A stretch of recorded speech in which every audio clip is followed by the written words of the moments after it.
guys, it's Holly here for PlayStation Access. Now, sometimes they let me out the office and I get to see some really cool stuff, and today is no exception. Yes, we are taking a look at HellBlade, the AAA independent title from pro developers Ninja Theory.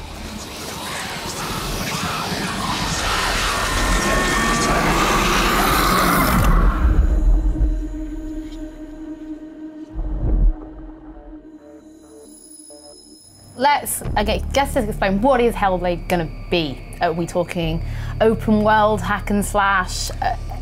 So far there's been very little actually about, what can we expect to explore and how can we expect to be interacting with the world? Yeah, so it's basically focused on three things: art style, combat, and story. They're really the three things that make up Ninja Theory's DNA. Yeah. The things that we've become known for. So you can expect an art style that is unique.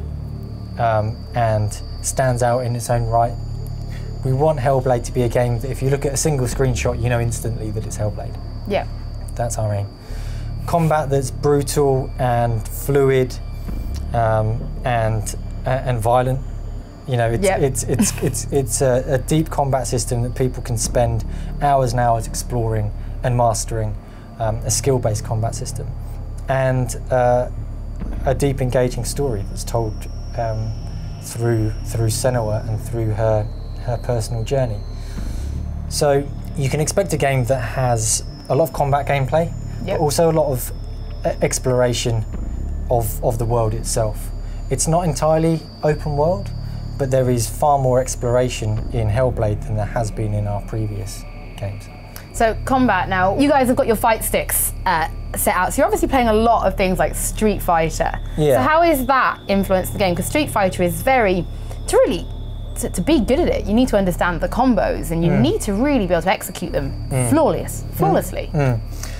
Yeah, I mean, we're taking a lot of inspiration from one-on-one fighters. We really like the idea of there being an entire moveset that is available to the player from the beginning. And we want to do a similar thing in HellBlade, where everything is there for you to play with and to explore and to experiment with. Fighting games are super technical. Yeah. And there's a lot of complexity and there's a lot of trying to work out your opponent, and we love those aspects.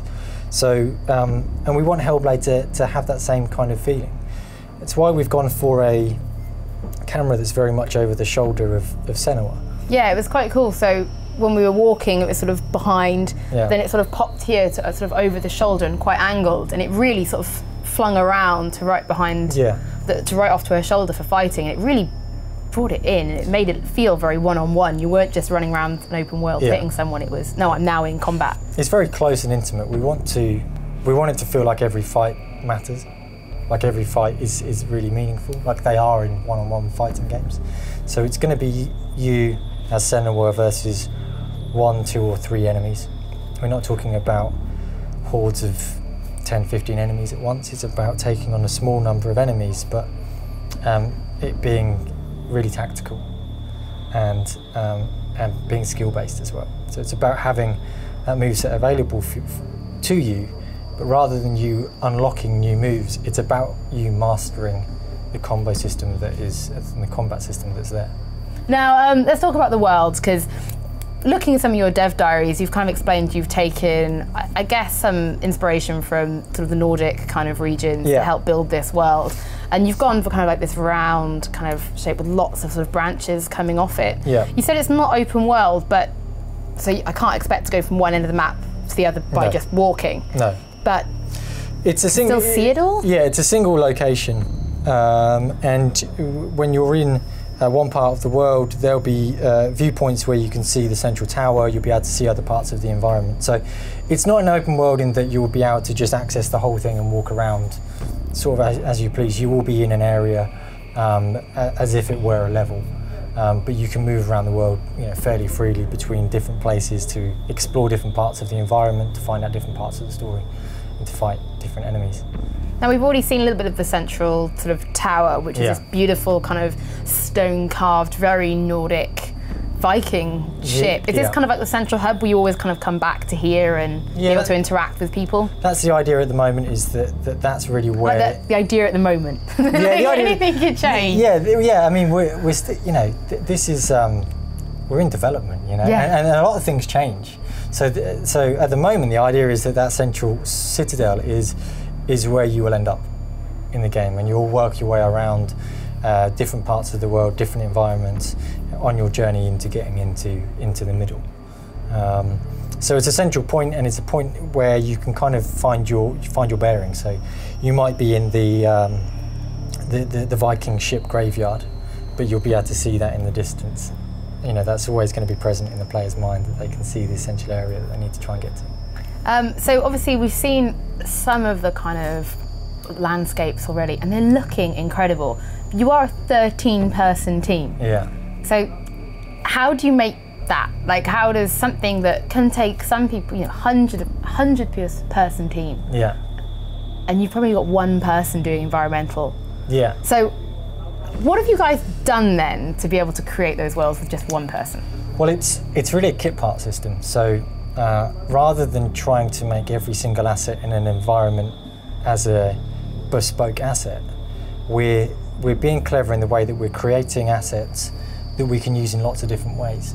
So Dan, our principal environment artist, is creating a rock, for example, but we can use that rock in many different places. We can turn it, we can sink it in the ground, we can have them on top of each other, and they will look like different rocks. They will look like different parts of the environment. So if you take a kit part of assets like that, you can quite quickly make up an environment and a world that looks fantastic. It doesn't look like it's made up of kit parts, but it's actually made up of a small number of assets. So that's the approach. But the reality is that that's combined with someone like Dan, who is incredibly talented. Yeah. You know, and he's worth several environment artists. And our team is built up of people that are multi-talented, multi-skilled, incredibly flexible. And so far, that's a big part of why HellBlade is possible, is because of the quality of the team members. It looks absolutely beautiful. Now, Senua is looking incredible. Now, we were in the boardroom earlier on having a chat, and you've kind of got your own mocap set up. Yeah. Now, mocap is something that is now expected of very, very high quality games. But I mean, it must cost. I mean, it just must cost so much money. But you guys have managed to bring this in-house, and you're now a studio with your own mocap.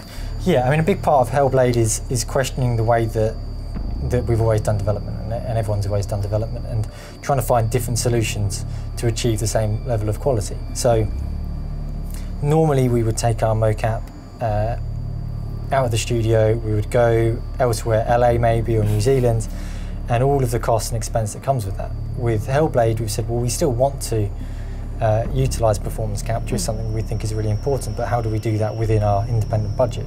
Yeah. And the answer is to do it in-house. Do it yourselves. So we've taken our boardroom, we've created our own mocap studio. We're working with Vicon, who have provided us the cameras for it. We've got our own lighting set up, and we've run a test shoot, and feedback from the team is that the quality of data we've got from that is as good as we would have got anywhere else. So it just goes to prove that for an absolute fraction of the cost, we've managed to achieve the same level of quality, and that encapsulates really a lot of what the HellBlade project is about, finding different ways to achieve the same level, if not a better level of quality than we have before. I mean, we've been looking at Senua, and even from the face, we were sort of seeing different maps as of when you smile, which parts of the skin would be stretched, which ones would become compressed, and talking about how that might affect flakes of makeup and paint, and all this was achieved in a meeting room that you guys have converted. Yeah, I mean, there's a lot of work and a lot of focus that we go into the small details of things like facial animation, and that's because we want our characters to be super believable. And it's things that might seem minor, like the movement of skin underneath an eye, or wrinkles on the bridge of your nose, that ordinarily you wouldn't think is important, but it's those kind of details that make a character feel alive and feel believable. And that's our aim, is we want a character that you believe is as real as possible, because that makes her journey and her story that much more encapsulating for you as a player. So with Senua, because she's going through a journey to hell, is this like physical? Is it something's happened, or is this more of a mental journey for her? And will we be seeing the world like we did with DMC with Limbo? Will the world change and rip apart and change around her, or will it be a progression through? You can expect the world to be quite dynamic and to have a lot of movement in it and to feel alive. You know, something we did on DMC, we want to do again, is almost treat our environment like a character. Yeah, it was beautiful. It would you just feel that switch. Everything about the feeling in the game would move, and then all of a sudden the world's twisted and torn, and you just knew you had left reality, I think is the right word. So we want to do a similar thing. We want to take that feeling of movement and of danger and of it being alive to the next level. And something that we want to do in our environments as well is integrate this idea of optical illusions. So you can mold pieces of the environment just from a different perspective, taking things from a different perspective. You can find secrets, you can find different parts of the stories by solving these optical illusions in the world. From a story perspective, where is she going? Where is this hell? What is it?